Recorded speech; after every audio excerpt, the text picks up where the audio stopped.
Hello mga siswang! Tara samahan niyo kami ng Papa Mio. Nagyakag nga ang family ng Papa Mio magsimba sa Quiapo Church. Dali-dali na nga ako nag-asikaso mga siswang. Maya-maya rin mga siswang, nagkita-kita na nga rin po kami. Eto, nag-grab na nga kami papunta doon. Inaasar-asar nga ako ng Papa Mio dyan mga siswang. Bakit daw ako nakapantulog na kaloka talaga? Mamaya mga siswang, makikita niyo yung pinaka-outfit ko kaya kung bakit ako inaasar ng Papa Mio. Inaantok-antok pa nga ako niya mga siswang, pero yun nilalambing-lambing ko nga lang din ng Papa Mio kasi pahikab-hikab rin siya. Para mga 30 minutes to 1 hour din mga siswang ang biyahe namin kasi rush hour na nga nung umalis din kami. At nandito na nga kami mga siswang, binaba na nga lang kami dito sa may babaan. Gutom nga ako kaya sabi ko hanap tayo Papa Mio na makakain ito ngayon unang-una naming nakikita tong pizza. Pantawid gutom din to mga siswang kaya ay na nga umorder na nga kami tig-iisa. Upo kasama nga namin ng kuya CJ dyan mga siswang ay ng kuya ng Papa Mio. Nag-envelope syrup na nga rin ako mga siswang after kumain. Napakararami ko ang gustong bilhin dito mga siswang. Diyos ko, mabubudol ka talaga. Ang mura ng mga gulay lalong-lalo ng mga prutas. Pero pumunta na nga po muna kami dito sa may pinakaunahan ng church. Attend muna kami ng misa mga siswang tapos syempre kailangan din natin magdasal at magpasalamat kay Lord. Napakaganda talaga ng simbahang ito mga siswang. Sakto ka mga siswang, parang kakatapos lang din ata ng piyesta nila dito mga siswang o bago pa lang magpiyesta. Basta hindi ko na naalala mga siswang at nga ng Papa Mio nag-pray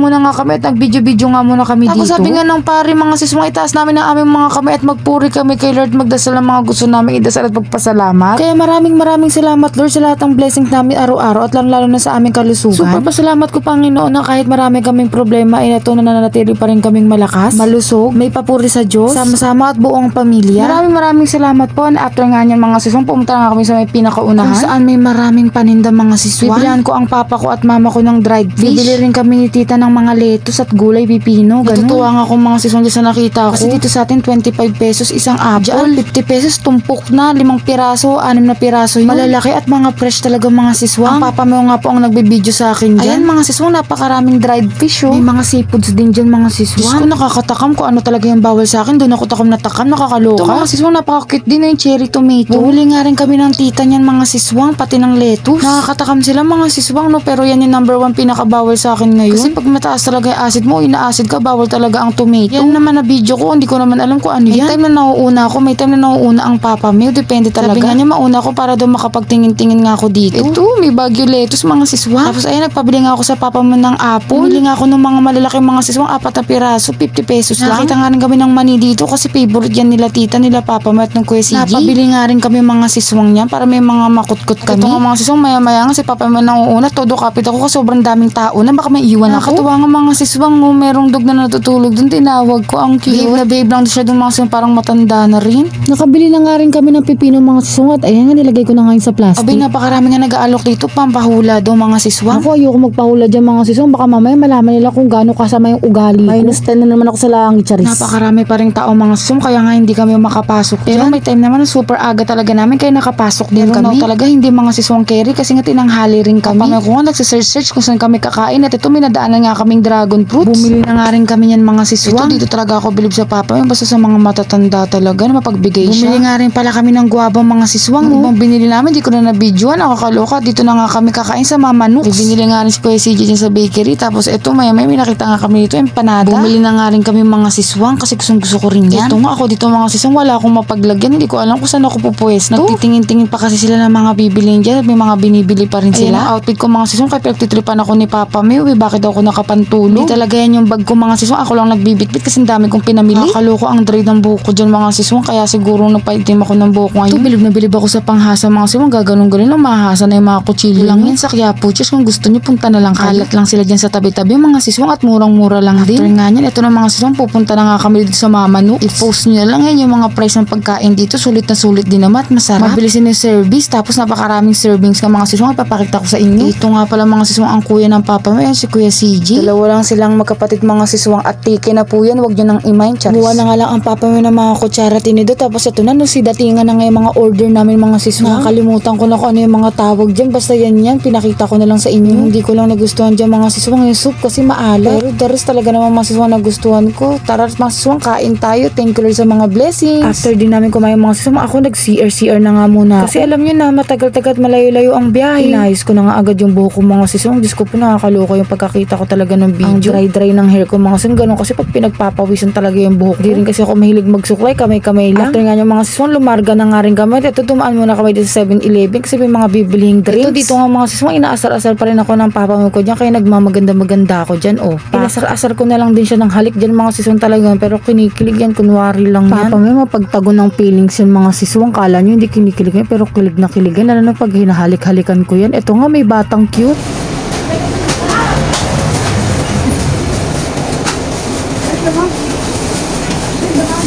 Ewan ko mga siswang, yung bata grabe makatitig sa amin ng papa may, pero napaka-cute niya. Ito lumarga na nga kami at doon ngayon sa kayan mga siswang. Abay, napakahaba ng pila mga siswang, kaya ayan, umupo muna nga po kasi parang napagod din ako. Nagtitripan nga ako ng papa mo dyan kasi sabi niya nanghihingi ba daw ako ng barya. Tuwa rin ako sa ding sa binilila, yung Pikachu.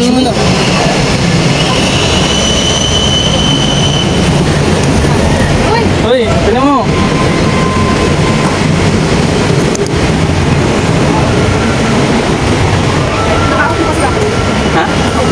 Mga kalukuhan talaga ng papa yung mga siswang. Maya nga ito lumalarga na kasi may bus na nga. Nakakaloka lang mga siswang kasi nga hindi kami inabot. Hindi na kasya mga siswang, pero buti na lang talaga namang nasa unahan na kami. Antay-antay nga kami dyan ng ilang minuto mga siswang para dun sa next bus. Kukumain-kain nga muna kami ng papa yung dito ng mani. Palipas oras din mga siswang, di ko rin ramdam yung init ng araw dyan kasi nga naka-shades ako. Pero deep inside, init na init ako mga siswang. Kitang-kita nyo naman na haggard na. Nagpabili na nga rin ako ng tubig dyan mga siswang. Buti na lang talaga may mani kaming kinakain. Ito mga siswang, inaayos-ayos ko na nga ulit yung buhok ko kasi sobrang init at pawis ko. Maya nga mga siswang, laking tuwa ko. Ito na, may bus na. Isa rin sa pinakaayaw ko mga siswang, may pawis na pawis ako tapos papasok ako sa aircon, nakakaloka. Hindi naman masama yung pakiramdam ko, pero sabi nga na matatanda, masama daw yun, di ba? Baka mapasama. Tapos matutuyatan ng pawis, mga ganun-ganun. Nagulat nga ako dun mga siswang kasi kami yung nasa unan, tapos maya-maya napakarami nang nasa pinakaunahan namin. Pinagbigyan na lang namin basta makasakay din kami at makaupo. Kaysa naman makipagtalo tayo dun mga siswang kasi may mga ganyan talagang pasahero naman sa maugali. Singit-singit mga siswang, pero okay lang yun. Basta nakaupo na tayo at safe tayo. Meron kasi matanda mga siswang nagigit-git sa akin. Tapos senior daw siya. Sa akin walang problema mga siswang kasi matanda attitude. Kaya pinauna ko na kasi senior nga naman. Kaysa sumagot-sagot pa tayo mga siswang, Diyos ko, palampasin na lang natin. Di rin natin alam yung pinagdadaanan sa buhay ng ibang tao kung bakit mainit yung ulo nila. Di rin natin masasabi yung mga pwedeng mangyari mga siswang. Kaya pag mga ganyan, palampasin na lang natin. Yung mga siswang, pagod na pagod din ng papa mo. Pinatulog-tulog ko nga muna dyan. Sa biyahe talaga mga siswang, ang papa mo lagi talaga akong pinapatulog niya. Siguro bilang lang sa kamay ko na siya yung natutulog sa biyahe. Tulugin kasi ako sa biyahe mga siswang kasi nga hiluhin at sukahin ako. Sa wakas mga siswang, nandito na nga tayo. Sumakay nga lang kami ng jeep niyan mga siswang, tapos mag-isa ako umuwi. Binabalang nila ako sa kanto namin, magbibihis na rin ako at maliligo, mag-aasikaso, babalik din ako sa kanila. Dating nga ng hapon mga siswang, ayan na, nandito na nga kami kala papa mo. At ito, pinagtitripan ko nga dito yung mga bata. Anak ng mga pinsan niya ng papa yung mga siswang. Pinakain ko ng mga maaasim na candies. Yan yung mga reaksyon ng mukha nila. Dito rin pala kasi ako magdi-dinner kala tita, gaya ng mga binili nga naming gulay. Yan nga pala sila Mayo, Alexa, and Gretchen. Tama ba? Gretchen o Gretchen? Ewan. Tuwa ako din sa mga bata na yung mga siswang, mga hindi yan nag-aaway talaga. Ito may pinakain ko sa kanilang mga siswang. Bay, nakitikim na nga rin ako mga siswang. Diyos ko po. Wari, di ako naaasiman. Tapos maya-maya, ayun na, nandilat na yung mata ko. Asim na asim ako mga siswang. Bay, maya-maya nga mga siswang, nagtawag din ng iba nilang kalaro. Ayan, nagbigyan na rin natin yung mga siswang kasi marami-rami pa naman. Pero isang piraso lang talaga yung pinakain ko sa kanila. Ay, alam nyo na, baka ba may sumakit ang mga tiyan yan. Tuwan-tuwa rin naman sila sa mga kalokohan